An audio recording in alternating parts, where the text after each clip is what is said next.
আসসালামু আলাইকুম সবাইকে। আবারও চলে আসলাম ইকোনমিক ফার্স্ট পেপারের সর্বশেষ অধ্যায় চ্যাপ্টার 10, এই চ্যাপ্টার 10কে নিয়ে, যেটির নাম হলো মুদ্রা ও ব্যাংক।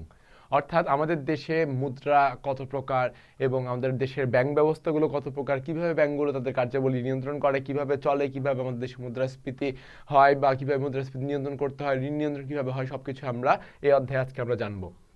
তো শুরুতেই আমরা দেখতে পাচ্ছি প্রথম প্রশ্ন, মুদ্রা কি? মুদ্রা জিনিসটা হচ্ছে সরকার কর্তৃক প্রবর্তিত বা সর্বজন গ্রাহ্য যে একটি জিনিস, যেটি কিনা বিনিময়ের মাধ্যম হিসেবে, মূল্যের পরিমাপক হিসেবে, সঞ্চয়ের বাহন হিসেবে কাজ করে, তাকে বলা হচ্ছে মুদ্রা। তাকে বলা হচ্ছে কি, মুদ্রায় যে মূল্যের পরিমাপক, সঞ্চয়ের বাহন হিসেবে কাজ করে এবং ঋণ গ্রহণ এবং পরিশোধের ক্ষেত্রেও কাজ করে থাকে, তাকে বলা হচ্ছে মুদ্রা। পরবর্তী প্রশ্নতে চলে আসছি যে কেন্দ্রীয় ব্যাংকে সকল ব্যাংকের ব্যাংক বলা হয় কেন? দেখেন, সহজ কথায় যদি বলি, কেন্দ্রীয় ব্যাংক অর্থাৎ আমাদের দেশের কেন্দ্রীয় ব্যাংকের নাম কি? বাংলাদেশ ব্যাংক। যেটি বাংলাদেশ ব্যাংকে সকল ব্যাংকের ব্যাংক বলা হচ্ছে। বাকি ব্যাংকগুলো কোনগুলো? যে সোনালী ব্যাংক, অগ্রণী ব্যাংক, পূবালী ব্যাংক, রূপালী ব্যাংক, এই ব্যাংকগুলোর বাপ বলা হচ্ছে কারে?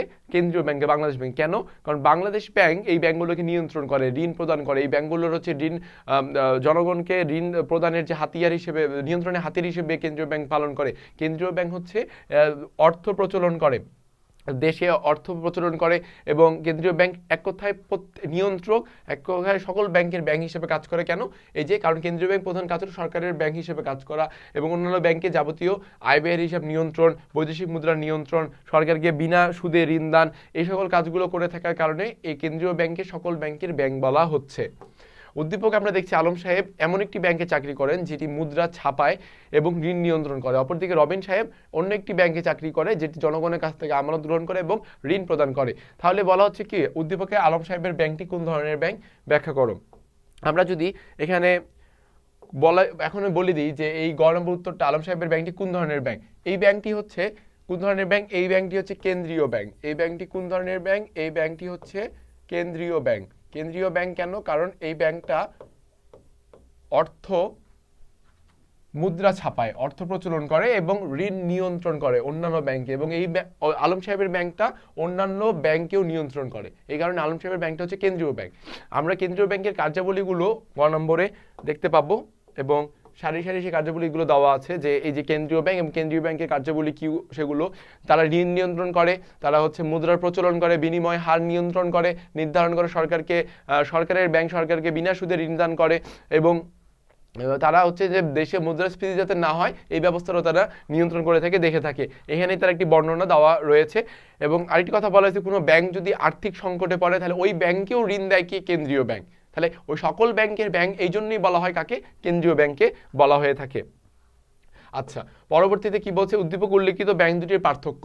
তাহলে আমরা গ নম্বরে জানতে পারলাম যে আলম সাহেবের ব্যাংকটা হচ্ছে কেন্দ্রীয় ব্যাংক আর রবিন সাহেবের ব্যাংকটার নাম হচ্ছে গিয়ে বাণিজ্যিক ব্যাংক। বাণিজ্যিক ব্যাংক নাম হওয়ার কারণ পেছনে একটাই, সেটি হচ্ছে যে এই ব্যাংকটি জনগণের কাছ থেকে আমানত গ্রহণ করে এবং জনগণকে কি করে? ঋণ প্রদান করে। যে আমানত গ্রহণ, আমরা কেন্দ্রীয় ব্যাংক, আমরা হচ্ছে বাণিজ্যিক ব্যাংকগুলোতে যখন যাই, সোনালী ব্যাংকে মনে করেন গেলাম, সেখানে যে আমরা সেভিং অ্যাকাউন্ট খুলতে পারি, আবার সেখান থেকে আমরা লোনও নিতে পারি, education loan or house loan, যেগুলো পারপাস আমরা নিতে পারি। তো এগুলো হচ্ছে বাণিজ্যিক ব্যাংক। তো বাণিজ্যিক ব্যাংক আর হচ্ছে কি কেন্দ্রীয় ব্যাংকের মধ্যে পার্থক্য কি? অবশ্যই আছে, কারণ একটা হচ্ছে যে হেড অফ দ্য ব্যাংক, আরেকটা হচ্ছে তার আন্ডারে কাজ করে। তাহলে পার্থক্যগুলো আমরা একটু লক্ষ্য করব যে কি কি পার্থক্য রয়েছে। পার্থক্যগুলো হচ্ছে, প্রথম পার্থক্য যদি বলি, একটি ব্যাংক, কেন্দ্রীয় ব্যাংক হচ্ছে মুদ্রা প্রচলন করতে পারে, সেটি বাণিজ্যিক ব্যাংক পারে না। যেটি আমরা এখানে দেখতেছি যে নোট প্রচলনের ক্ষেত্রে প্রথমেই বলা আছে কি, যে নোট প্রচলনের ক্ষেত্রে প্রথমেই বলে দিয়েছে যে কেন্দ্রীয় ব্যাংক নোট প্রচলন করতে পারে, কিন্তু সেই তুলনায় হচ্ছে কে পারে না? বাণিজ্যিক ব্যাংক পারে না মুদ্রা প্রচলন করার ক্ষেত্রে। এবং ঋণ নিয়ন্ত্রণ করতে পারে কারা? ঋণ নিয়ন্ত্রণ করতে পারে হচ্ছে আপনার কেন্দ্রীয় ব্যাংক, কিন্তু বাণিজ্যিক ব্যাংক সেই ঋণ নিয়ন্ত্রণ করতে পারে না। সংখ্যাগত দিক থেকে যদি আমরা বলি, সংখ্যাগত দিক থেকে দেশে একটি কেন্দ্রীয় ব্যাংক থাকে, কিন্তু বাণিজ্যিক ব্যাংক একাধিক হয়ে থাকে, একটি মাত্র হয় না।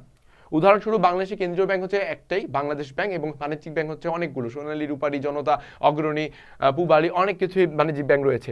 তৃতীয়ত হলো যে কেন্দ্রীয় ব্যাংক শুধুমাত্র সরকার কর্তৃক প্রচলিত হয়ে থাকে, কিন্তু যেটা বাণিজ্যিক ব্যাংক রয়েছে, বাণিজ্যিক ব্যাংকগুলো ব্যক্তি দ্বারাও প্রচলিত হয়ে থাকে, ব্যক্তি মালিকানাধীনও হয়ে থাকে, বা কয়েকজন মানুষের সমষ্টিত সেটি প্রচলিত হয়ে থাকতে পারে। এবং আর 4 নম্বর পার্থক্য কি? কেন্দ্রীয় ব্যাংক সরকারের প্রতিনিধি হিসেবে কাজ করে, সরকারকে বিনা সুদে ঋণ দিতে পারে কেন্দ্রীয় ব্যাংক। সেক্ষেত্রে বাণিজ্যিক ব্যাংক কিন্তু সেটি পারে না। বাণিজ্যিক ব্যাংক হচ্ছে কেন্দ্রীয় ব্যাংকের প্রতিনিধি হিসেবে কাজ করে, আর কেন্দ্রীয় ব্যাংক একছত্রভাবে নোট ইস্যু করে থাকে, অন্যদিকে বাণিজ্যিক ব্যাংক নোট ইস্যু করার ক্ষমতা তাদের থাকে না। কেন্দ্রীয় ব্যাংকের অধীনস্থ সকল বাণিজ্যিক ব্যাংকে কেন্দ্রীয় ব্যাংকের নিকাশ ঘরের সুবিধা প্রদান করে। নিকাশ ঘরের সুবিধা কোনটাকে বলা হচ্ছে? নিকাশ ঘর মানে বলা হচ্ছে যে কেন্দ্রীয় ব্যাংক যে বাণিজ্যিক ব্যাংকগুলোকে যে ঋণ প্রদান করে দেয়, যখন বাণিজ্যিক ব্যাংকের প্রচুর আর্থিক সংকট চলে তখন তারা ঋণ নেয়, এটাকে বলা হয় নিকাশ ঘর। আবার তাছাড়া বলা হচ্ছে কি যে বাণিজ্যিক ব্যাংক কেন্দ্রীয় ব্যাংক থেকে নিকাশ ঘরের সুবিধা গ্রহণ করে। অর্থাৎ 7 নম্বরে বলা হচ্ছে কেন্দ্রীয় ব্যাংক সরকার এবং ব্যাংকের ব্যাংক হিসেবে কাজ করে। কেন্দ্রীয় ব্যাংক সরকার এবং ব্যাংকের ব্যাংক হিসেবে কাজ করে, অর্থাৎ অভিভাবক হিসেবে কাজ করে। অন্যদিকে কিন্তু বাণিজ্যিক ব্যাংক এরকম কোনো অভিভাবক বা ভূমিকা পালন করে না। অতএব উপরের পার্থক্যগুলো দিয়ে আমরা সহজে বুঝতে পারি যে কেন্দ্রীয় ব্যাংক এবং বাণিজ্যিক ব্যাংকের মধ্যে একটি বিশাল পার্থক্য বিদ্যমান। বিহিত মুদ্রা কাকে বলা হচ্ছে? বিহিত মুদ্রা বলা হচ্ছে ওই মুদ্রা যে সরকার কর্তৃক স্বীকৃত এবং হচ্ছে যে সরকারি আদেশ অনুসারে জনসাধারণ যে মুদ্রা ব্যবহার করে তাকে বলা হচ্ছে বিহিত মুদ্রা। অর্থাৎ সরকার কর্তৃক স্বীকৃত যে তাকে বিহিত মুদ্রা বলা হচ্ছে। যেমন 2 টাকার নোট যদি আমরা বলি, ফার্স্টে 2 টাকার নোটে দেখবেন যে এখানে লেখা আছে গণপ্রজাতন্ত্রী বাংলাদেশ সরকারের কর্তৃক নিয়োজিত একটি নোট। আবার আমি যদি 10 টাকার নোট বলি, এখানে কিন্তু গণপ্রজাতন্ত্রী বাংলাদেশ সরকারের কথা উল্লেখ নেই, সেখানে হচ্ছে বাংলাদেশ ব্যাংকের কথা উল্লেখ রয়েছে, কারণ ব্যাংক কর্তৃক প্রচলিত একটি মুদ্রার কথা আছে এবং আরেকটি আছে যে সরকার কর্তৃক প্রচলিত একটি মুদ্রা। সরকার কর্তৃক মুদ্রাটা হচ্ছে বিহিত, আর ব্যাংক কর্তৃক মুদ্রাটা হচ্ছে যে ব্যাংক কর্তৃক হচ্ছে যে রয়েছে অবিহিত। আচ্ছা, আমরা দ্বিতীয় প্রশ্ন দেখছি, মোবাইল ব্যাংকিং গুরুত্বপূর্ণ কেন? বর্তমান যুগ হচ্ছে কি ডিজিটাল বাংলাদেশ থেকে বর্তমানে আমাদের বাংলাদেশের প্রত্যয় হচ্ছে স্মার্ট বাংলাদেশ। স্মার্ট বাংলাদেশে মোবাইল ব্যাংকিং গুরুত্বপূর্ণ অনেক হয়ে দাঁড়িয়েছে। কারণ আমি দেখাচ্ছে যে ব্যাংক চলে আমার বিকাল পর্যন্ত, ব্যাংকিং আওয়ারের পরে আমার হঠাৎ টাকার প্রয়োজন হলো, সেই সময় আমরা কি করবো? সেই সময় আমরা মোবাইল ব্যাংকিং অ্যাপ ব্যবহার করতে পারবো খুব সহজে। মোবাইল ব্যাংকিং অ্যাপে গিয়ে আমরা খুব সহজে টাকা লেনদেন করতে পারলাম। তাছাড়া দেখা যায় যে আমার কাছে চেক বই নাই, কারণ আমার টাকা প্রয়োজন বর্তমানে আছে বাড়ির বাইরে, সেই সময় মোবাইল ব্যাংকিং এর মাধ্যমে টাকা বের করে নিতে পারবো। মোবাইল ব্যাংকিং এর মাধ্যমে আমাদেরকে ব্যাংকে গিয়ে টাকা বের করতে হচ্ছে না, আমরা ঘরে বসে আমরা হচ্ছে বিভিন্ন ট্রানজেকশনের মাধ্যমে আমরা টাকাটা বের করে নিতে পারি। আবারও বলা হচ্ছে উদ্দীপকের আলোকে দাম স্তর নির্ণয়। এখানে ফিশারের একটি সূত্র এখানে আমরা কাজে লাগাবো। ফিশারের সূত্রটা হচ্ছে এরকম যে দামি স্তর পি হচ্ছে দামি স্তরকে নির্ধারণ করছে, দামি স্তর M V plus M bar V bar by T. এখানে আমরা একটি জিনিস লক্ষ্য করতে যাচ্ছি, সেটা হচ্ছে এম হচ্ছে মানে বিহিত মুদ্রা, ভি হচ্ছে বিহিত মুদ্রার প্রচলন গতি, এম বার হচ্ছে ব্যাংক মুদ্রা, আর ভি বার হচ্ছে ব্যাংক মুদ্রার প্রচলন গতি, টি হচ্ছে লেনদেনের পরিমাণ। এখন আমরা সূত্র দিলাম, এখন আমরা দেখবো যে দামি স্তরটা কিভাবে বের করছে তারা। লক্ষ্য করুন একইভাবে M V plus M bar V bar by T. এখানে আমরা লক্ষ্য করছি প্রত্যেকটি একক যখন আমরা বসাই দিব, তখন আমরা লক্ষ্য করছি যে দামি স্তর আসছে 26, অর্থাৎ বিহিত মুদ্রা 1000, ব্যাংক সিস্টেম মুদ্রার পরিমাণ 600, বিহিত মুদ্রার প্রচলন গতি 20, ব্যাংক সিস্টেম মুদ্রার প্রচলন গতি হচ্ছে 10, লেনদেনের পরিমাণ 1000। সবগুলো ক্যালকুলেশন করে আমাদেরকে দামি স্তর কত বাই করতে হচ্ছে 26। আমাদেরকে অবশ্যই যেটা মাথায় রাখতে হবে সেটা হচ্ছে এই সূত্রটি আমাদের এই 10 অধ্যায়ের জন্য খুবই গুরুত্বপূর্ণ একটি সূত্র, বারবার পরীক্ষায় আসি সূত্রটি আমাদেরকে মাথায় রাখতে হবে। এইটা পড়লে অবশ্যই কমন পাবে এইচএসসি পরীক্ষায়। পরবর্তী অঙ্ক আমরা লক্ষ্য করব। বলা হয়েছে যে উল্লেখিত দেশটিতে লেনদেনের পরিমাণ যদি কমে 800 হয় এবং ব্যাংক মুদ্রার পরিমাণ কমে 500 হলে দামি স্তরের উপর কোনো প্রভাব পড়বে কি না।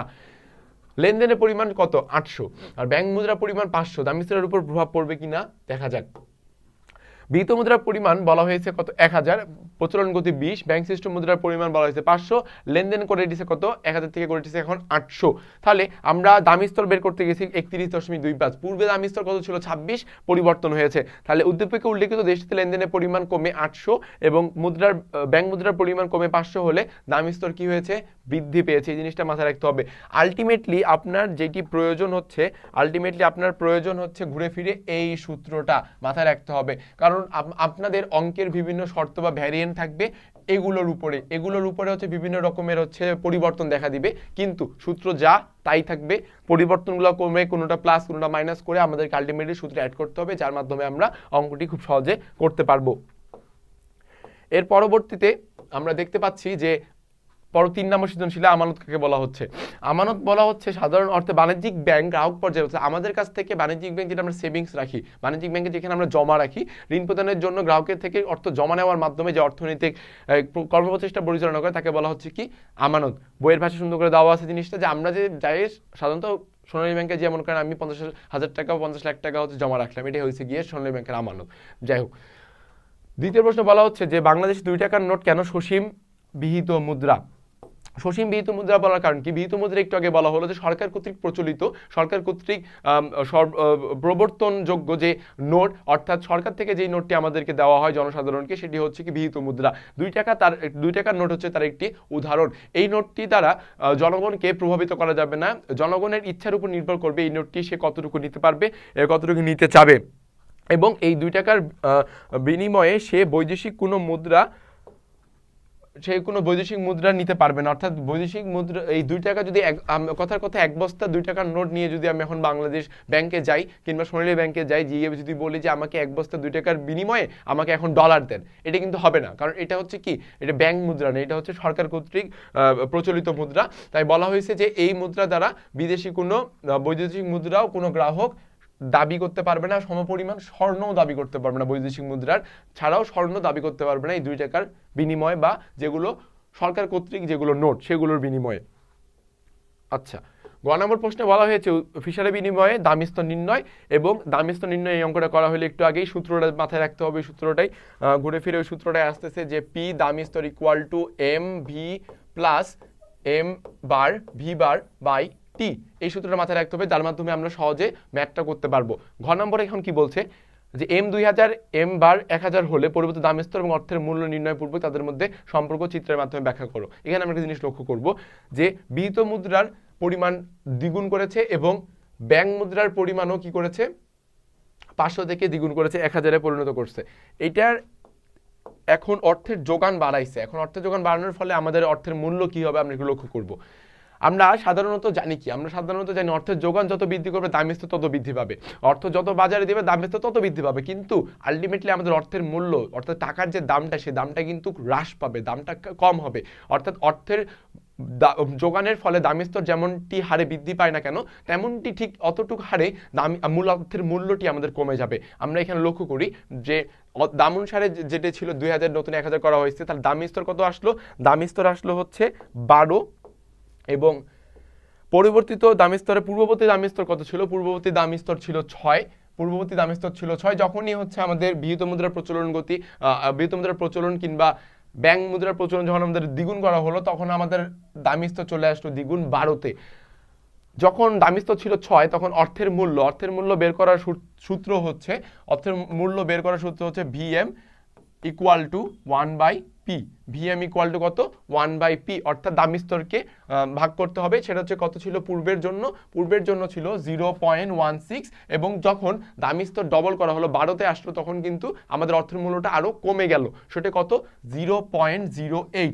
অর্থাৎ আমি যেটি একটু আগে বললাম, অর্থের যোগান হলে দামস্তর ঠিকই বৃদ্ধি পাবে কিন্তু অর্থের মূল্য কমে যাবে, সেটি এখানে উল্লেখ করা হয়েছে চিত্রের মাধ্যমে উল্লেখ করার পেছনে বলা হয়েছে শেষে যে দামস্তর বৃদ্ধি পেলে অর্থের মূল্য কমে যায়, অর্থের মূল্য কমে, দামস্তর হ্রাস পেলে অর্থের মূল্য বৃদ্ধি পায়।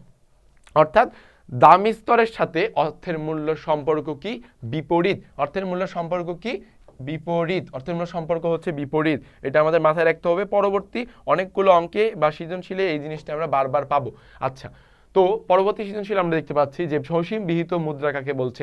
সসীম বিহিত মুদ্রা কাকে বলা হচ্ছে? সরকার কর্তৃক যেটি হচ্ছে প্রবর্তিত, যে একটি দেশের পরিমাপের যখন একটি মুদ্রার নির্দিষ্ট পরিমাণে কোনো অধিক ব্যক্তিকে আইনগতভাবে কোনো বাধ্য করা যাবে না একটি মুদ্রা গ্রহণের ক্ষেত্রে, সেটি হচ্ছে সসীম বিহিত মুদ্রা। যেমন 2 টাকার নোট আমাকে কেউ বাধ্য করতে পারবে না যে তোমাকে 2 টাকার নোট 1000টা নিতে হবে, আমার যতটুকু ইচ্ছা আমি ততটুকু নিব। কারণ এটার কোনো মূল্য তেমন একটা নাই, এটার মাধ্যমে কোনো বৈদেশিক মুদ্রা বা স্বর্ণ আমি পাবো না। আবার বলা হচ্ছে কি যে মুদ্রার যোগানের সাথে মুদ্রার মূল্যের সম্পর্কটা কেমন? মুদ্রার যোগানের সাথে মুদ্রার মূল্যের সম্পর্ক কেমন? একটু আগেই বললাম জিনিসটা, যে মুদ্রার যোগানের সাথে মুদ্রার সম্পর্ক হচ্ছে মুদ্রার যোগান বাড়বে দামস্তর বাড়বে, মুদ্রার যোগান বাড়বে মুদ্রার মূল্য কমবে, অর্থাৎ বিপরীত। বলা হয়েছে কি মুদ্রার যোগান ঠিক যে হারে বাড়ে মুদ্রার মূল্য ঠিক সেই হারে কমে। অর্থাৎ এখানে সুন্দর করে যদি আমি বলে দিই যে যোগান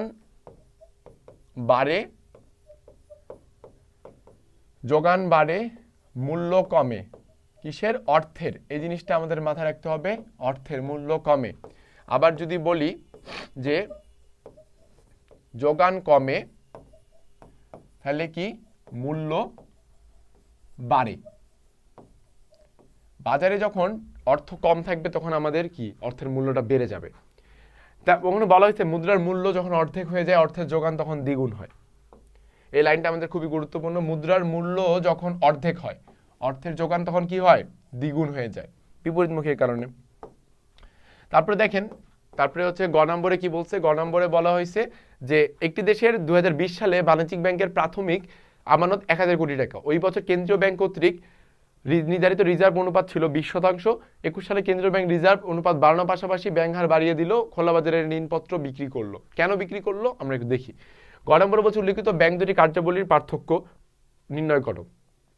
এবং 2021 সালের কেন্দ্রীয় ব্যাংক কর্তৃক গৃহীত পদক্ষেপ দেশটির বাণিজ্যিক ব্যাংকগুলোর ঋণদাতার উপর ক্ষমতা আর উপর কি প্রভাব ফেলছে। আচ্ছা, তো এই যে দুইটি ব্যাংক, একটা কেন্দ্রীয় ব্যাংক আর একটা হচ্ছে বাণিজ্যিক ব্যাংক। ক নম্বরে বলছে পার্থক্যগুলো আমরা জানি কি পার্থক্য অবশ্যই। এবং ঘয়ে বলছে 21 সালে কেন্দ্রীয় ব্যাংক কর্তৃক গৃহীত পদক্ষেপ। কেন্দ্রীয় ব্যাংক যখন 21 সালে কিছু পদক্ষেপ নিচ্ছে সেগুলো কি, ব্যাংকের রিজার্ভ অনুপাত বাড়ানোর পাশাপাশি ব্যাংক হার বাড়িয়ে দেয়, খোলা বাজারের ঋণপত্র বাড়িয়ে দেয়। এই জিনিসগুলা করার একটি মাত্র কারণ হলো কেন্দ্রীয় ব্যাংকের, সেটি হচ্ছে বাণিজ্যিক ব্যাংকগুলোর ঋণ নিয়ন্ত্রণের হাতিয়ার হিসেবে কাজ করে। অর্থাৎ বাণিজ্যিক ব্যাংক যাতে ইচ্ছা মতো ঋণ মানুষকে না দিতে পারে সে কারণে এটি নিয়ন্ত্রণের জন্য কেন্দ্রীয় ব্যাংক এই সকল পদক্ষেপগুলো গ্রহণ করে থাকে। অর্থাৎ আমি যদি বলি যে ঋণ নিয়ন্ত্রণের জন্যই কেন্দ্রীয় ব্যাংকের এই সকল প্রকার পদক্ষেপ নেওয়া। রিজার্ভ বাড়িয়ে দেয়, ব্যাংক হার বাড়িয়ে দেয়, খোলা বাজারে ঋণপত্র বিক্রি করে, কিসের জন্য, ঋণ নিয়ন্ত্রণের জন্য। ঠিক আছে, অতএব আমরা ঘ নম্বরের উত্তরটা এখানে পেয়ে গেলাম যে ঋণদাতার উপরে ঋণদানের ক্ষমতার উপর কি প্রভাব পড়বে কিনা। অবশ্যই ঋণদানের ক্ষমতা পড়বে। যদি এগুলো সব বাড়ায় দেয় তাহলে বাণিজ্যিক ব্যাংক কি করবে, কেন্দ্রীয় ব্যাংকের কাছ থেকে অতভাবে আমার ঋণ নিতে পারবে না। কারণ যখন তারা ঋণ নিতে যাবে কেন্দ্রীয় ব্যাংকের কাছ থেকে তাদেরকে একটা অনেক ভালো পরিমাণে সুদ দিতে হবে। তারা যদি ঋণ নিয়ে জনগণকে, তখন তারা অধিক পরিমাণে পূর্বে চেয়ে তো বেশি পরিমাণে তাদেরকে জনগণকে সুদ দিতে বাধ্য করাবে। যে জনগণ ধীরে ধীরে ঋণ নিতে বন্ধ করে দিবে, তখন ঋণ নিয়ন্ত্রণ হবে দেশে। অর্থাৎ এখানে বলা হয়েছে যে উদ্দীপক কেন্দ্রীয় ব্যাংকগুলো পদক্ষেপ বাণিজ্যিক ব্যাংকগুলো ঋণ প্রদানের পরিমাণ কমিয়ে দিবে। আলটিমেটলি সেই উত্তরটা এখানে দেওয়া আছে। খোলা বাজার কারবার কি? খোলা বাজারের কারবার হলো একই অবস্থা। খোলা বাজারের কারবার ব্যাংক হার নিয়ন্ত্রণ, ব্যাংক হার বাড়িয়ে দেওয়া, খোলা বাজারের নীতি বা হচ্ছে ঋণপত্র বিক্রয় করে, এগুলোর একটি মাত্রই কারণ, সেগুলো হচ্ছে কি ঋণ নিয়ন্ত্রণের কারণ। কেন্দ্রীয় ব্যাংকে কেন ঋণের শেষ আশ্রয়স্থল বলা হয়? কেন্দ্রীয় ব্যাংকের ঋণের শেষ আশ্রয়স্থল বলা হয় এ কারণে যে বাণিজ্যিক ব্যাংকগুলো যখন কোনো সংকটতম অবস্থায় থাকে, যখন তাদের অর্থের প্রয়োজন হয়, তখন বাণিজ্যিক ব্যাংক চলে যায় কেন্দ্রীয় ব্যাংকের কাছে আশ্রয় নিতে বা সাহায্য নিতে। তখন তাদেরকে বলে তুমি তো আমার অভিভাবক, তুমি আমাকে এখন টাকা দাও, কারণ আমি একদম পুরো বিপদে আছি, আমার পকেটে টাকা নেই। তখন হচ্ছে শেষ আশ্রয়স্থল এই কারণেই বলা হয়। আচ্ছা, এক্স ব্যাংক আমানত গ্রহণ, ঋণ প্রদান, অর্থ স্থানান্তর ইত্যাদি কাজের পাশাপাশি গ্রাহকদের পক্ষে অর্থ সংগ্রহ, পরিশোধ, শেয়ার সিকিউরিটি প্রদান করে। তাহলে এটি কি বাণিজ্যিক ব্যাংক বোঝাই যাচ্ছে। কর্মকাণ্ডের আলোকে বাণিজ্যিক ব্যাংকের প্রতিনিধিত্বমূলক কার্যাবলী বর্ণনা করো। আচ্ছা, সম্প্রতি ব্যাংকটি মোবাইল ব্যাংক ইন্টারনেটের সাথে ব্যাংকিং কার্যক্রমের সাথে যুক্ত হয়েছে, প্রযুক্তির সাথে যুক্ত হয়েছে, সময় খরচ পাশাপাশি গ্রিন ব্যাংকিং এর সুযোগ সৃষ্টি হয়েছে। তাহলে কি বলছে যে এক্স ব্যাংক সম্প্রতি যে ব্যাংকিং সেবা চালু করেছে তার সুবিধাগুলো কি? খুবই সহজ কথা। গ নম্বরে বলছে কি যে বাণিজ্যিক ব্যাংকের কার্যাবলী বলছে, আর দ্বিতীয়ত ঘ নম্বরে বলছে যে আমাদের স্মার্ট বাংলাদেশে অনলাইনের ক্ষেত্রে আসাতে কতটা সুযোগ হয়েছে তার এখানে বর্ণনা করা হয়েছে, যে কিভাবে কি হয়েছে, যে ব্যাংকের সর্বোত্তম জনগণের সেবা পৌঁছানোর জন্যই এই কাজটি করা হয়েছে। অর্থাৎ আমরা যদি এখানে লক্ষ্য করি যে এই ব্যাংকের ফলে ব্যাংক এবং গ্রাহক উভয় ব্যাংকের বাবদ তারা হচ্ছে যে সুবিধা পেয়ে থাকে। তাদেরকে ব্যাংকে যেতে হচ্ছে না, গ্রাহককে বাড়িতে বসে তারা ব্যাংকিং করতে পারছে মেসেজের মাধ্যমে বা অ্যাপসের মাধ্যমে, ইন্টারনেটের সুবাদে। এই ব্যাংকিংয়ের মাধ্যমে অনেক ভুলভ্রান্তি এড়িয়ে চলা সম্ভব এবং অনেক ক্ষেত্রে দালালদের চক্রেও পড়তে হচ্ছে না, কোথাও হয়রানির শিকারও হচ্ছে না এই অনলাইন ব্যাংকের মাধ্যমে। এই ব্যাংকিংয়ের মাধ্যমে গ্রাহক নিজেই সব ধরনের বিল পরিশোধ করতে পারতেছে, বিদ্যুৎ বিল বা বিভিন্ন ধরনের যাবতীয় যত প্রকার বিল আছে ট্যাক্স দিতে পারতেছে, তারপরে হচ্ছে নিজের অ্যাকাউন্টে থেকে টাকা ট্রান্সফারও করতে পারতেছে যখন তখন। এই সব কিছু করা সম্ভব হচ্ছে একমাত্র মোবাইল ব্যাংকিং এর মাধ্যমে। অর্থাৎ উদ্দীপকের ব্যাংকটি মোবাইল ব্যাংকিং যে চালু করেছে তার মাধ্যমে ব্যাংক জগতের আধুনিকায়নের সাথে তাল মিলিয়ে চলতে থাকে, এটি এখানে উল্লেখ করা হয়েছে। মুদ্রা কি? মুদ্রা বলা হয়েছে কি যে মূল্যের পরিমাপক, সঞ্চয়ের বাহন বা বিনিময়ের মাধ্যম হিসেবে কি কাজ করে? মুদ্রা, যা সর্বজন গ্রাহ্য পরিমাপক, বিনিময়ের মাধ্যম, সঞ্চয়ের ভাঙার হিসেবে কাজ করে, তাকে বলা হচ্ছে মুদ্রা বা অর্থ। এই জিনিসটা মাথায় রাখতে হবে আমাদেরকে। মোবাইল ব্যাংকিং এর সাধারণ জনগণের কাছে সহজতর, একই প্রশ্ন ঘুরে ফিরে বারবার আসতেছে, খুবই ইম্পর্টেন্ট এটা, তাহলে মার্ক করা উচিত যে আমাদের ইম্পর্টেন্ট কি মোবাইল ব্যাংকিং। উদ্দীপকের আলোকে দামি স্থল নির্ণয় করতে বলছে। আচ্ছা, তো আমরা সবাই তো জানি দামি স্তরের সূত্রটা, রাইট? দামি স্তরের সূত্রটা কি? P equal to M V plus M bar V bar by T. এটাই দামি স্তরের সংজ্ঞা, এটাই হচ্ছে কি দামি স্তরের সংজ্ঞা। এটা আমরা দেখতে পাচ্ছি গ নম্বরে বলা হয়েছে মুদ্রার পরিমাণ দ্বিগুণ হলে অর্থের মূল্যের উপর কোনো প্রভাব পড়বে কিনা। আমরা জানি যে মুদ্রার যোগান যত বাড়াবে অর্থের মূল্য তত কমবে, মুদ্রার পরিমাণ যত বাড়বে অর্থের মূল্য তত কি হবে? কমবে, কারণ তাদের মধ্যে বিপরীতমুখী সম্পর্ক বিদ্যমান করে। অর্থের মূল্যের আমরা যে সূত্রটা আমরা জানি ভিএম ইকুয়াল টু 1/p, অর্থাৎ দামি স্তর যেটাকে আমরা থাকবে, দামি স্তরকে ভাগ করলে হচ্ছে আমরা কি পাবো? অর্থের মূল্য পাবো। মুদ্রার পরিমাণ দ্বিগুণ বলা হচ্ছে কি, মুদ্রার পরিমাণ দ্বিগুণ যদি করি আমরা, মুদ্রার প্রচলন গতি, মুদ্রার পরিমাণ 600 থেকে দ্বিগুণ করে দিলাম হচ্ছে 1200, আর এখানে হচ্ছে 40 থেকে 80 যদি করে দিই, তাহলে হচ্ছে আমাদের কি হচ্ছে? সর্বশেষে কি হচ্ছে? আমাদের মুদ্রার পরিমাণ দ্বিগুণ করা হলে অর্থের মূল্য হ্রাস পাচ্ছে। তো ঘুরে ফিরে আমাদের একই কথাই এখানে উল্লেখ করে আসতেছে। তারপরে কি অর্থের মূল্য কি? অর্থের মূল্য হচ্ছে নির্দিষ্ট সময়ে এক একক অর্থ দিয়ে, এক একক মুদ্রা দিয়ে যে পরিমাণে দ্রব্য কেনা যায়, ক্রয় করে, তাকে বলা হচ্ছে অর্থের মূল্য। লক্ষ্য করি এটাই বলা হয়েছে নির্দিষ্ট সময়ে এক একক অর্থ মুদ্রা দিয়ে যে পরিমাণ দ্রব্য সেবা ক্রয় করে অর্থের মূল্য তাকে বলা হচ্ছে। দামি স্তরের পরিবর্তনে ব্যবসা বাণিজ্যের গতি প্রকৃতি পরিবর্তন হবে কিনা ব্যাখ্যা করো। খুব গুরুত্বপূর্ণ একটি প্রশ্ন, আবারও বলছি এই প্রশ্নটি খুবই গুরুত্বপূর্ণ। লক্ষ্য করি দামি স্তর বৃদ্ধির কারণে কি হয়? অর্থের মূল্য হ্রাস পায়। অর্থের মূল্য যদি হ্রাস পায় তাহলে কি হয়? মুদ্রাস্ফীতি দেখা যায়। মুদ্রাস্ফীতি দেখা দিলে, যদিও আমরা জানি মুদ্রাস্ফীতি খারাপ জিনিস, কিন্তু গুটি কয়েক মানুষের বা গুটি কয়েক শ্রেণীর জন্য মুদ্রাস্ফীতি আশীর্বাদ। তারা কারা? উৎপাদনকারী, যারা উৎপাদন করে তাদের জন্য আশীর্বাদ। কেন? কারণ এই অবস্থায় দামি স্তর বৃদ্ধির সাথে সাথে উৎপাদন খরচ বৃদ্ধি পায় না, ফলে উৎপাদনকারী বেশি বেশি উৎপাদন করতে পারে, উৎপাদন বেশি বেশি করতে পারে এবং বিনিয়োগ বৃদ্ধি পায়, দেশে ব্যবসা বাণিজ্য ভালো হয়ে থাকে, ব্যবসা বাণিজ্য ব্যাপক প্রসার লাভ করে, কর্মসংস্থানের বৃদ্ধি ঘটে, বেকারত্ব হ্রাস পায়। দেখেন মুদ্রাস্ফীতির কারণে কতগুলো আমরা এখানে সুবিধা দেখতে পাচ্ছি, যে বিনিয়োগ বৃদ্ধি পাবে, উৎপাদন খরচ বৃদ্ধি পাবে না, দেশের ব্যবসা বাণিজ্য ব্যাপক প্রসার হবে, কর্মসংস্থানে বৃদ্ধি ঘটবে, বেকারত্ব হ্রাস পাবে। অপরপক্ষে যদি আমরা মুদ্রা সংকোচন হয় তাহলে কি হবে? অর্থের মূল্য যদি বৃদ্ধি পায় দামি স্তর কমে যাওয়ার কারণে, তাহলে আমাদের উৎপাদন ব্যবসা বাণিজ্য ক্ষতিগ্রস্ত হয়, বিনিয়োগকারীদের মুনাফা কমে যায়, ফলে কর্মস্থানের সুযোগও কমে যায়, বেকারত্বের হারও বেড়ে যায়। তাহলে দামি স্তরের পরিবর্তনের কারণে ব্যবসা বাণিজ্যের ক্ষেত্রে বা গতি প্রকৃতি পরিবর্তন হয়, কথাটি আমরা এখানে লক্ষ্য করতে পারলাম। গ নম্বরে বলা হয়েছে যে উদ্দীপকতে বৈধ রিজার্ভ 10% ক্ষেত্রে সৃষ্ট ঋণ আমানতের পরিমাণ কত? দেখেন এই অধ্যায়ের অন্যতম একটি গুরুত্বপূর্ণ অংশ, এটা হচ্ছে ঋণ তৈরির বা ঋণ সৃষ্টির ক্ষমতা। সেইগুলো আমরা কিভাবে দেখব? ব্যাংকের রিজার্ভের একটি, আমানতের রিজার্ভের একটি পরিমাণ থাকবে, শতকরা দেওয়া থাকবে পরিমাণ, সেইটার উপর ভিত্তি করে আমরা ঋণ তৈরি করতে পারছি কিনা লক্ষ্য করব। প্রাথমিক আমানত দেওয়া আছে 5,000 টাকা এবং বৈধ রিজার্ভ দেওয়া আছে 10%। সৃষ্ট আমানত কত? 5,000 ইন্টু 1/10, এখান থেকে আমরা শতকরা করে 50,000 পেয়েছি। অর্থাৎ উদ্দীপকে উল্লেখিত বৈধ 10% রিজার্ভের বিনিময়ে সৃষ্ট ঋণ কত? 50,000 টাকা আমরা এখানে লক্ষ্য করতে পারলাম। আবার এখানে বলছে কি, কেন্দ্রীয় ব্যাংক যদি রিজার্ভের হার বৃদ্ধি করে ঋণ সৃষ্টির ক্ষেত্রে কিরূপ প্রভাব পড়বে? শুরুতে আলোচনা করা হয়েছিল এরকম যে কেন্দ্রীয় ব্যাংক অর্থাৎ বাংলাদেশ ব্যাংক যদি সোনালী ব্যাংকের উপরে রিজার্ভের হার যদি বাড়িয়ে দেয়, রিজার্ভের হার যদি 10% পূর্বে ছিল তার জায়গায় যদি 20% করে দেয়, তাহলে সেখানে ঋণ প্রভাব পড়বে কিনা? অবশ্যই প্রভাব পড়বে, কারণ তখন বাণিজ্যিক ব্যাংক, সোনালী ব্যাংক, তারা অতিরিক্ত সুদের বিনিময়ে বাণিজ্যিক ব্যাংকের কাছ থেকে, কেন্দ্রীয় ব্যাংকের কাছ থেকে তারা কি করবে? ঋণ গ্রহণ করবে এবং পরবর্তীতে সেই ঋণ জনগণের কাছে স্থানান্তর করবে। জনগণ তখন অতিরিক্ত সুদ দেওয়ার কারণে জনগণ ঋণ নেওয়ার যে প্রবণতাটা ধীরে ধীরে কমে যাবে, তখন ঋণ নিয়ন্ত্রণ হবে আলটিমেটলি। সেই জিনিসটা এখানে বলা হয়েছে ঘ নম্বরে, যে আমরা লক্ষ্য করি কেন্দ্রীয় ব্যাংক বাণিজ্যিক ব্যাংকগুলো নির্দিষ্ট হারে যে অংশ নেয় রাখতে হয় তাকে নগদের রিজার্ভ বলা হচ্ছে। যে যদি 20% করা হয় তাহলে কত? 20% করা হইলে 10 থেকে 20 করা হইলে 25,000 করা হয়েছে, 50 থেকে 25,000 হয়ে গেছে। অর্থাৎ কেন্দ্রীয় ব্যাংক রিজার্ভ হার বৃদ্ধির ফলে বাণিজ্যিক ব্যাংকের ঋণ প্রদানের পরিমাণ কমে যায়, আমি মনে করি অবশ্যই কমে যাবে, কারণ বাণিজ্যিক ব্যাংকটা চাপ পাচ্ছে উপর থেকে, তখন তারা কি কম কম করে ঋণ নেবে, জনগণকে অতিরিক্ত চাপে ঋণ দিবে, জনগণও তখন ঋণ নেওয়া বন্ধ করে দিবে।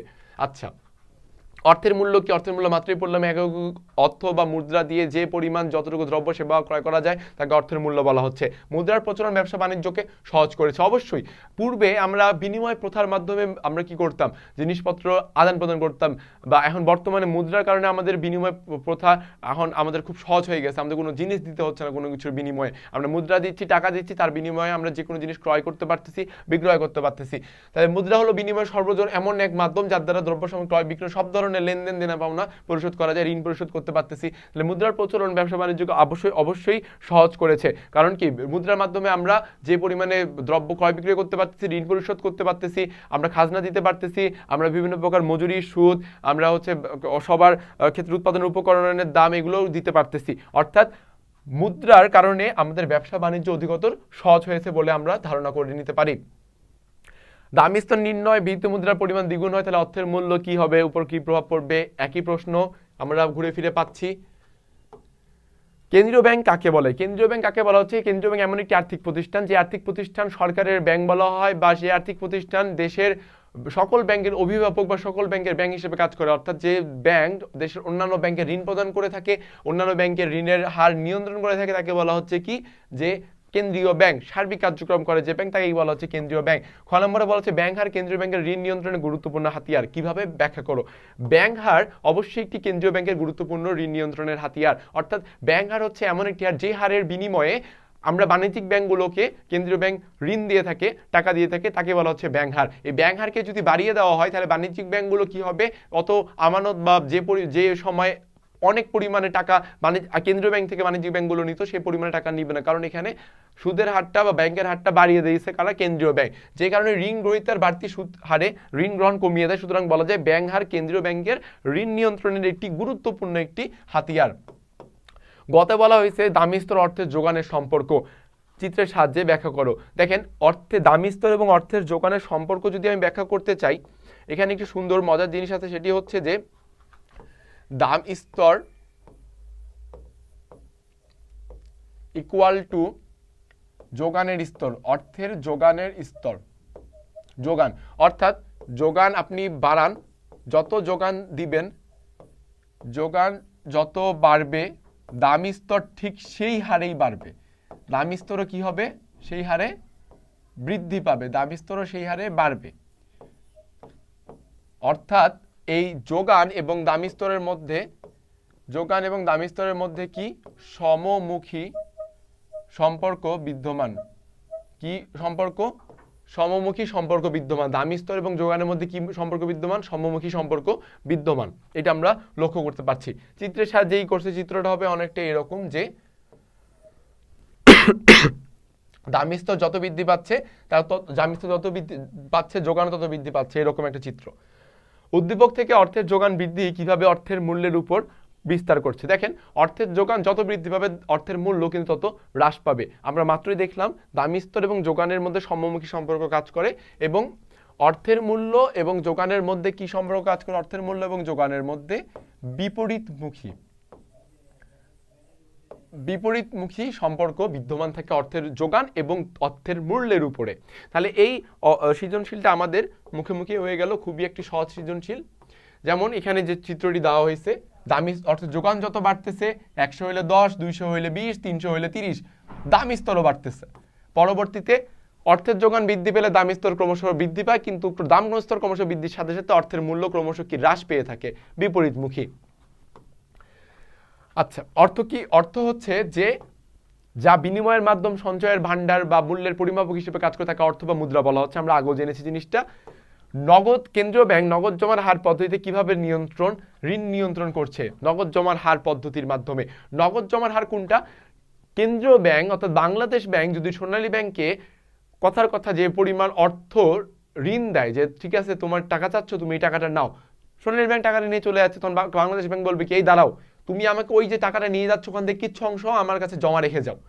তখন সোনালী ব্যাংক বাধ্য হয়ে দেখা যাচ্ছে যে 10,000 কোটি টাকা নিছে, 10,000 কোটি টাকা থেকে বাধ্য হয়ে তখন কি বলছে যে আচ্ছা ঠিক আছে, আপনি চাইলেন যেহেতু 2,000 কোটি টাকা আপনি রেখে যান। 2,000 কোটি টাকা বাংলাদেশ ব্যাংকে দিল। বাংলাদেশ ব্যাংক কি করলো? এক সময় পরবর্তীতে যখন আবার সোনালী ব্যাংক ঋণ চাইতে আসলো, যে স্যার বা আব্বা আমার ঋণ দেন, আমার তো টাকা নাই পয়সা, আমাকে টাকা দেন। টাকা দিল 10,000 কোটি টাকা। আবার যাইতেছে, যাওয়ার সময় বললো আবার, এই বেটা তুই যে চলে যাচ্ছিস, তুই আমাকে আবার দিবি না, নগদ জমার হার দিবি না? বলছে, ও হ্যাঁ 2,000 কোটি টাকা তো আপনাকে দেওয়ার লাগবে। বলছে, কে বলছে 2,000 কোটি টাকা? 2,000 না, তুই আমার 5,000 কোটি টাকা দিবি। এই যে নগদ জমার হারটা কি করলো? বাংলাদেশ ব্যাংক বাড়াই দিল। কেন বাড়াই দিল? কারণ সোনালী ব্যাংকের কাছে যত বেশি অর্থ না থাকে, যার কারণে সে যেন বেশি করে জনগণকে ঋণ প্রদান না করতে পারে। এইভাবে নগদ জমার হার যখন বাড়ায় দেয় কেন্দ্রীয় ব্যাংক, তখন বাণিজ্যিক ব্যাংকগুলোর কি হয়, ঋণ প্রদানের যে ক্ষমতাটা সেটা ধীরে ধীরে কমে যায়। এটি এখানে উল্লেখ করা হয়েছে যে কেন্দ্রীয় ব্যাংক যখন ঋণ প্রদানের হার কমাতে যায়, তখন তারা বাণিজ্যিক ব্যাংকগুলোর উপর নগদ জমার হার বাড়িয়ে দেয়, ফলে ঋণ প্রদানের পরিমাণটা কি হয়, কমে যায়। উদ্দীপক কোন ধরনের ব্যাংকিং ব্যবস্থার কথা বলা হয়েছে, যে একজন গৃহিণী ব্যক্তিগত মোবাইল স্কুল পুরো সন্তানের বৃত্তির টাকা ইন্টারনেট বিলও তিনি প্রশ্ন করতে, মোবাইল ব্যাংকিং এর কথা বলা হয়েছে, এক সহজ মাধ্যমে বোঝা যাচ্ছে। উল্লেখিত ব্যাংকিং ব্যবস্থার আর্থিক সামাজিক প্রভাব মূল্যায়ন করো। দেখেন আমি একটা কথা বলি, যেটা হচ্ছে যে ডিজিটাল বাংলাদেশ থেকে স্মার্ট বাংলাদেশে এসেছে। স্মার্ট বাংলাদেশের ক্ষেত্রে আমাদের মোবাইল ব্যাংকিং এর গুরুত্বটা কতটুকু, স্মার্ট বাংলাদেশে আমরা দেখছি মোবাইল ব্যাংকিং এর গুরুত্বটা অনেক এবং প্রচুর গুরুত্বপূর্ণ একটি অবদান পালন করে। কারণ কি, ব্যাংকিং ব্যবস্থার ক্ষেত্রে বাসায় বসে আমি ব্যাংকিং ব্যবস্থা করতে পারছি, টাকা লেনদেন করতে পারছি, বিভিন্ন বিদ্যুতের বিল দিতে পারছি, বিভিন্ন বিল, স্কুল সন্তানের স্কুলে হচ্ছে বেতনটা দিতে পারছি, বিভিন্ন প্রকারের লেনদেন করতে পারছি। আর্থসামাজিকটা কি, ধরুন যে আমি কোথাও খাইতে গেলাম কোনো রেস্টুরেন্টে, আমি ক্যাশ নিয়ে যাইনি, আমার ফোনে অ্যাপস আছে ব্যাংকিং অ্যাপ, সেখান থেকে আমি পেমেন্ট দিতে পারবো। কোথাও আমি অনুষ্ঠানে গেলাম, সেখান থেকে আমি তাদেরকে উপহার দিতে পারবো সে টাকা দিয়ে। তো এই আর্থসামাজিক ব্যাংকিং ব্যবস্থার প্রভাবটা কি, ইতিবাচক প্রভাব। বর্তমান বিশ্বে আধুনিকায়নের বিশ্বে ব্যাংকিং ব্যবস্থা আধুনিকায়ন করার সাথে তাল মিলানোর জন্যই বর্তমান বাংলাদেশের যত ব্যাংক রয়েছে, বাণিজ্যিক ব্যাংকগুলো সবগুলোকেই আমরা একটি অ্যাপসের মাধ্যমে মোবাইলে আমরা প্রবেশ করাতে সক্ষম হয়েছি, যাকে বলা হচ্ছে মোবাইল ব্যাংকিং। অর্থাৎ মোবাইল ব্যাংকিং এর প্রভাব ইতিবাচক এবং সমাজে লক্ষণীয়। পরবর্তীতে আমরা লক্ষ্য করতে পারছি যে বিহিত মুদ্রায় কি আবারও সে একই জিনিস আসছে। বাণিজ্যিক ব্যাংক কিভাবে মূলধন গঠনে সহায়তা করে। বাণিজ্যিক ব্যাংক কিভাবে মূলধন গঠনে সহায়তা করে, এই বিষয়ে যদি একটু বলি, যে বাণিজ্যিক ব্যাংক আমাদের কাছ থেকে সেভিংস নেয়, অর্থাৎ আমানত গ্রহণ করে জনগণের কাছ থেকে, বলে যে আমার কাছে তুমি টাকা রাখো, জমা রাখো, সেফ থাকবে তোমার টাকা। এইভাবে যখন আমাদের টাকাগুলো আমরা বাণিজ্যিক ব্যাংকে, ধরা যাক আমি সোনালী ব্যাংকে আমার টাকা আমি জমা দিয়ে আসছি, সোনালী ব্যাংক ওই টাকাটা তারা মূলধন হিসেবে ব্যবহার করবে, বিভিন্ন জায়গায় ইনভেস্ট করবে। এটিকে বলা হচ্ছে মূলধন গঠনের সহায়তা, তারা এভাবেই নিজেদেরকে করে। সঞ্চয় থেকে মূলত মূলধন গঠিত হয়, যে দেশে বাণিজ্যিক ব্যাংক অভ্যন্তরীণ স্থানে চিরচিরে তার ক্ষুদ্র সঞ্চয়গুলোকে আমানত হিসেবে গ্রহণ করে, জনগণের টাকাকে বাণিজ্যিক ব্যাংক এই আমানতগুলো চলতি আমানত, সঞ্চয় আমানত, স্থায়ী আমানত হিসেবে গ্রহণ করে এবং মূলধন গঠনে উল্লেখযোগ্য হারে ত্বরান্বিত করে। এতে কি হয়, ব্যাংক গ্রাহক সকলেই লাভবান হয়ে থাকে।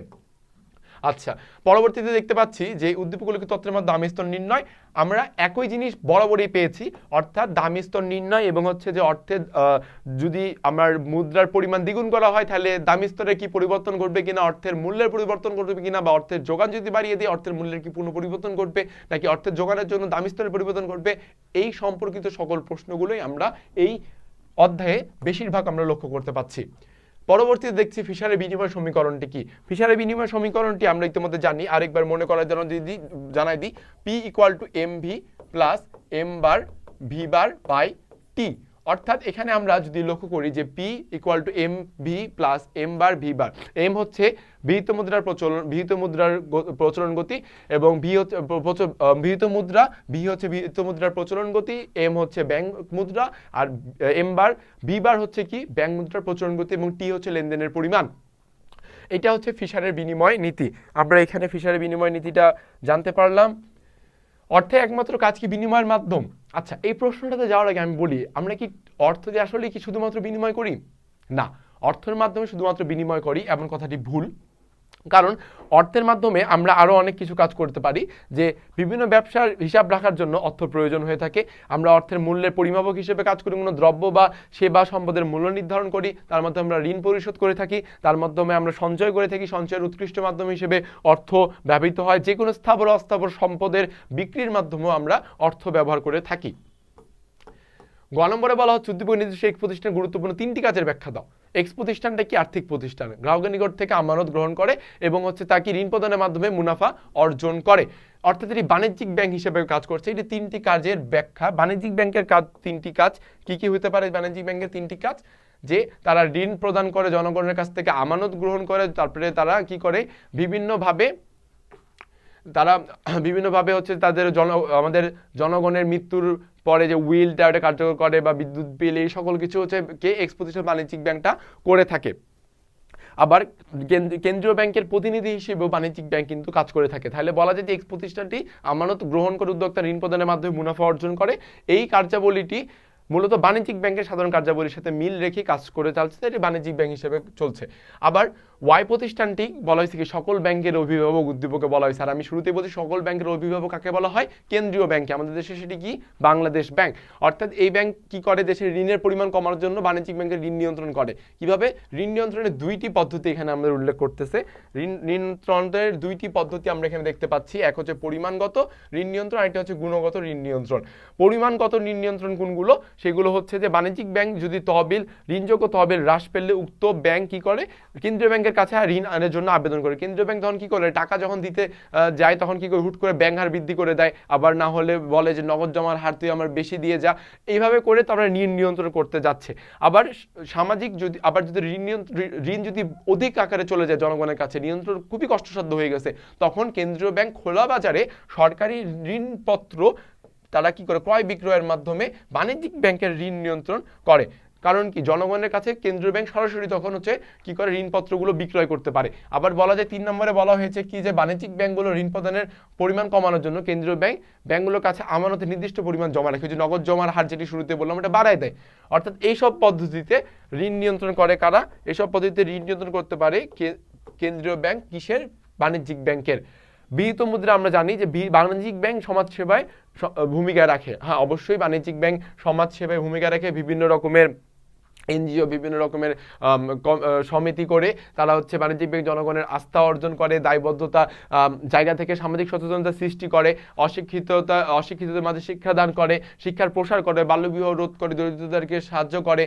এইসব কর্মকাণ্ডের ফলে তারা সমাজ সেবায় একটি ভূমিকা রাখছে, যার কারণে মধ্যস্থভোগী আর্থিক প্রতিষ্ঠান হলেও কর্পোরেট সোশ্যাল রেসপন্সিবিলিটি CSR এর আওতায় বিভিন্ন সেবামূলক কাজ করে থাকে। আমরা বলছি যে কর্পোরেট সোশ্যাল রেসপন্সিবিলিটি, অর্থাৎ বাণিজ্যিক ব্যাংক আর্থিক প্রতিষ্ঠান, এটি কর্পোরেট প্রতিষ্ঠান হওয়ার পরেও এটার কিছু সোশ্যাল রেসপন্সিবিলিটি থাকে, যেগুলো বলা হলো একটু আগেই, যে শিক্ষার প্রসার, বাল্যবিবাহ রোধ করছে, দারিদ্রতা রোধে সাহায্য করছে, অপুষ্টিতা রোধে সাহায্য করছে। এগুলো রোধে বাণিজ্যিক ব্যাংক সমাজে সেবা প্রদান করে থাকে। পরবর্তীতে আমরা লক্ষ্য করতেছি কি যে বাণিজ্যিক ব্যাংকের কার্যক্রমের উদ্দীপকে বর্ণিত ব্যাংকিং কার্যক্রমের সুবিধা, সেটা কি? যে অনলাইন ব্যাংকিং কার্যক্রম। আমরা যদি দেখি বিকাশ নগদ উদ্দীপক আমরা দেখতে পাচ্ছি অনলাইন ব্যাংকিং এর কার্যক্রমের সুবিধাগুলো কি কি। আমরা একটু আগে আলোচনা করছি যে বাসায় বসে ব্যাংকিং ব্যবস্থা করা যায়, বাসায় থেকে না বের হয়েও আমরা টাকা লেনদেন করতে পারি, বিদ্যুৎ বিল পরিশোধ করতে পারি, সন্তানদের স্কুলের বেতন পরিশোধ করতে পারি, কোথাও টাকাকে যদি চাই তাকে ট্রান্সফার করতে পারি। তাহলে আর্থিক লেনদেনের ক্ষেত্রে গ্রাম শহরে দেশে বিদেশের দূরত্বক্রমে হ্রাস পাচ্ছে। যুক্তি দাও। হ্যাঁ, অবশ্যই আর্থিক লেনদেনের কারণে অনলাইন ব্যাংক এখন চালু হয়েছে। বিকাশ নগদ, বিভিন্ন মোবাইল ব্যাংকিং এর মাধ্যমে বা অনলাইন ব্যাংকিং এর মাধ্যমে আমার সেই প্রত্যন্ত অঞ্চলে থাকা সে আমার চাচিও কিন্তু আমাকে ঢাকা শহরে টাকা পাঠাতে পারছে, বা আমি তাকে টাকা দিতে পারতেছি। এই যে লেনদেনটার কারণে কি গ্রাম বা শহর কোনো কি ফ্যাক্ট হিসেবে কাজ করতেছে? আসলে না। গ্রাম শহরের দূরত্বটা হ্রাস পাচ্ছে কিভাবে? এই অনলাইন ব্যাংকিং বা মোবাইল ব্যাংকিং এর সুবাদে। এখানে সেটি উল্লেখ করে দেওয়া রয়েছে। ওকে, আবার 14 আমরা দেখছি যে অনলাইন ব্যাংকিং কি। আমরা জানি যে অনলাইন ব্যাংকিংটা লেনদেনের সময় আর্থিক প্রতিষ্ঠান কি করছে? নিরাপদ ওয়েবসাইট উপযুক্তের মাধ্যমে যদি কোনো লেনদেন হয় তাকে বলা হচ্ছে কি অনলাইন ব্যাংকিং। আবার বলা হচ্ছে কেন্দ্রীয় ব্যাংকে মুদ্রাবাজারের অভিভাবক কেন বলা হয়? কারণ মুদ্রাবাজারের অভিভাবক কেন্দ্রীয় ব্যাংক বা বাংলাদেশ ব্যাংকে এই কারণে বলা হয়, যার কারণ হচ্ছে যে এরা অর্থ প্রচলন করে, বাজারে এরা অর্থ ছাড়ে, এই কারণে এদেরকে হচ্ছে অভিভাবক বলা হচ্ছে। দামি স্তর দ্বিগুণ হলে অর্থের মূল্য অর্ধেকে নেমে আসে কিভাবে? আমরা দেখবো যে দামি স্তর যতবার অর্থের মূল্য কিন্তু তত কমে। এইটা একটা ভালো একটা আমরা অঙ্ক পাইছি যে কেন। আমরা চিত্রে দেখতেছি যে অর্থের মূল্য দেওয়া আছে 1/P1 1/PO। এখানে আবার ভূমি বরাবর দামি স্তর দেওয়া আছে 5-10। যখন দামি স্তর 5 ছিল তখন অর্থের মূল্য ছিল 1/P0। আবার যখন 10 হলো দামি স্তর বেড়ে গেল তখন অর্থের মূল্য কি হইলো? কমে গেল। তাহলে এই যে দেখেন ডবল যখন হয়েছে অর্থের মূল্য তখন কিন্তু অর্ধেকে চলে আসছে। আমরা এটা লক্ষ্য করতে পারছি এখানে যে যখন দামি স্তর বৃদ্ধি পাইছে 5 যখন ছিল অর্থের মূল্য ছিল তখন 0.2, যখন তার মিশ্রণ ছিল এতে দেখা যাচ্ছে দামি স্তর যখন আমরা 10 করে দিলাম, ডবল করে দিলাম, দ্বিগুণ করে দিলাম, তখন আমাদের অর্থের মূল্য 0.1 হয়েছে, যার সংমিশ্রণ বিতে, অর্থাৎ অর্থের মূল্য কি হয়েছে? অর্ধেকে পরিণত হয়েছে। এখানে ওই জন্য বলা হয়েছে দামি স্তর বেড়ে গেলেও অর্থের মূল্য অর্ধেকে নেমে আসে। চিত্র এ থেকে বি বিন্দুতে উৎপাদন বিনিয়োগ কর্মসংস্থানের উপর কি প্রভাব ফেলবে কিনা আমরা একটু লক্ষ্য করি। অর্থাৎ আমাদেরকে বলা হয়েছে যে এই বিন্দুটা এ থেকে বি পর্যন্ত, অর্থাৎ এই যে এইখানে এই জায়গাটাতে আমরা কি উৎপাদন যদি আমরা করি তাহলে উৎপাদনটা আমাদের কেমন হবে, এটা এখানে বলা হয়েছে। আমরা এখন লক্ষ্য করব সেটা। উদ্দীপকের চিত্রে এ থেকে বি বিন্দুতে গেলে দামি স্তর দ্বিগুণ হয়। দামি স্তর দ্বিগুণ হলো আমরা কি জানি যে দামি স্তর দ্বিগুণ কিন্তু অর্থের মূল্য কি হবে, অর্ধেক হয়ে যাবে। এই অবস্থায় দামি স্তর বৃদ্ধি বা অর্থের মূল্য হ্রাসের ফলে উৎপাদন, বিনিয়োগ, কর্মসংস্থানের প্রভাব পড়বে। কিরকম প্রভাব পড়বে? দামি স্তর বৃদ্ধি পেলে উৎপাদন খরচ বৃদ্ধি পায় না কিন্তু, তখন কি উৎপাদনকারীর বা ব্যবসায়ীর অধিক পরিমাণে মুনাফা অর্জন করে, অধিক পরিমাণে তারা হচ্ছে লাভবান হয়, প্রচুর পরিমাণে লাভবান হয়। দামি স্তর বৃদ্ধির কারণে উৎপাদন বাড়ে, মুনাফা বাড়ে, সাথে সাথে কর্মসংস্থানের সুযোগ বাড়ে, বেকারত্ব হ্রাস পায়, অধিক লাভের আশায় বিনিয়োগ করে লাভবান হয়। দামি স্তর বৃদ্ধির ফলে বিনিয়োগ এবং উৎপাদন বিধায় ব্যবসা বাণিজ্যের প্রসার ঘটে, ফলে আয় বৃদ্ধি পায়, দেশে বেকারত্ব চলে যায়। তার মানে কি ব্যবসা বাণিজ্যের উপর কিরূপ প্রভাব পড়বে? ইতিবাচক প্রভাব পড়ছে, যে এই বিন্দু থেকে বিন্দুতে গেলে দামি স্তর বৃদ্ধি পায়, যার ফলে অর্থনীতিতে উৎপাদন বাড়ে, বিনিয়োগ বাড়ে, কর্মসংস্থানও বৃদ্ধি পায়। একটি ইতিবাচক দিকের এখানে আমরা লক্ষ্য করতে পারছি। অর্থাৎ এখন এই 10 অধ্যায় থেকে যদি আমরা বলি যে গুরুত্বপূর্ণ কি কি আসতে পারে, 10 অধ্যায় থেকে সবার প্রথমে জ্ঞানমূলক যে ব্যাংক কি, কেন্দ্রীয় ব্যাংক কাকে বলে, বিহিত মুদ্রা কাকে বলে, মুদ্রা কি, অর্থের মূল্য কাকে বলে, এই সকল জিনিসগুলো জ্ঞানমূলকের জন্য খুবই গুরুত্বপূর্ণ। খ নম্বরে বলা হচ্ছে কেন্দ্রীয় ব্যাংকের সকল ব্যাংকের অভিভাবক কেন বলা হয়, বা বলা হচ্ছে যে কেন্দ্রীয় ব্যাংক কিভাবে ঋণ নিয়ন্ত্রণ করতে পারেন, কেন্দ্রীয় ব্যাংকে কেন নিকাশ ঘর বলা হচ্ছে, নিকাশ ঘর কি, এগুলো সকল কিছু আসে। আর গ নম্বর অর্থাৎ প্রয়োগের জন্য যেটি খুবই গুরুত্বপূর্ণ, সেটি হচ্ছে দামি স্তর নির্ণয় করতে বলবে। এই অধ্যায়ের অন্যতম গুরুত্বপূর্ণ টপিক হচ্ছে দামি স্তর, যেটার সূত্র তো আমরা জানি, যে সূত্র যেটা আমরা জানি যে হচ্ছে যে P = MV plus M bar V bar by T, লেনদেনের পরিমাণ। এটা হচ্ছে কার? ফিশারের অর্থতথ্য। আবার যদি বলি দামি স্তর থেকে আবার ঘ নম্বর এরকম আসে যে অর্থের যোগান আমরা দ্বিগুণ করে দিব, তাহলে এর প্রভাবটা দামি স্তরে কেমন পড়বে এবং অর্থের মূল্যে কেমন পড়বে। আমরা জানি অর্থের যোগান যত বেশি করা হবে দামি স্তর ঠিক ততখানি বাড়বে, কিন্তু অর্থের মূল্য ঠিক ততখানি কি হবে? কমে যাবে। অর্থাৎ এই যে দামি স্তর দ্বিগুণ করে দিল, আমরা যদি আরেকটা দেখি যে দাম দ্বিগুণ করে দিবে, সেই ক্ষেত্রে অর্থের মূল্য কি হবে? সেই ক্ষেত্রে কিন্তু খুবই সহজ কথা, অর্থের মূল্য কমবে। অর্থের মূল্য কি হবে? কমবে, অর্ধেক হবে। ঠিক আছে, তো এই অধ্যায় থেকে মোটামুটি ইম্পর্টেন্ট এগুলো রয়েছে। এবং শেষ পর্যন্ত আরেকটি ইম্পর্টেন্ট, বইয়ের শেষ অংশে তো ওই জন্য শেষ অংশে বলা আমাদের শ্রেয় বেশি, যেটি কমন আসার সম্ভাবনা অনেক, সেটি হচ্ছে ঋণ তৈরির ক্ষমতা। প্রত্যেকটা ব্যাংকের ঋণ তৈরির ক্ষমতা কেমন সেই জিনিসটা আসে, যে ব্যাংকের রিজার্ভ থাকে, ধরেন 10% রিজার্ভ রয়েছে, 10% কত ঋণ তৈরি করতে পারবে, আমানত তৈরি। 10% কথা ধরি আমরা 50,000 টাকা আমানত তৈরি করতে পারছে একটা বাণিজ্যিক ব্যাংক। কেন্দ্রীয় ব্যাংক সেই ব্যাংক রিজার্ভটা 20% যদি করে দেয়, তখন সে কত ক্ষমতা করতে পারবে, তার ক্ষমতা কত থাকবে? তখন তার ক্ষমতা কমে যাবে, অর্ধেকে নেমে যাবে। অর্থাৎ ধরি 25,000-এ নেমে যাবে বাণিজ্যিক ব্যাংকের সেই আমানত তৈরির ক্ষমতাটা। অর্থাৎ 10 অধ্যায় থেকে আমাদের ইম্পর্টেন্ট এগুলোই রয়েছে। ইকোনমিক্স ফার্স্ট পেপার থেকে মোটামুটি যে সকল অধ্যায়ের উপর যে সকল সৃজনশীলের আলোচনা আমরা করেছি, সৃজনশীলের বাহিরেও গিয়ে কিছু আলোচনা হয়েছে, এবং প্রথম ক্লাসে যেটি বলা হয়েছিল শেষ ক্লাসও সেটি একই কথা বলা হচ্ছে, যে প্রত্যেকটি প্রশ্নের যে কোনো বিষয়েরই হোক, সেটি অর্থনীতি হতে হবে এমন নয়, সকল প্রশ্নের মূল থিমটা আমাদেরকে বুঝতে হবে, যে আসলে কি জিনিসটা চাচ্ছে। আমরা যদি প্রোডাক্টিভ ওয়েতে একটু পড়ালেখা করি, তাহলে আমরা জানতে পারবো যে মূল জিনিসটা ধরলেই আমাদের জন্য খুবই সহজ হবে।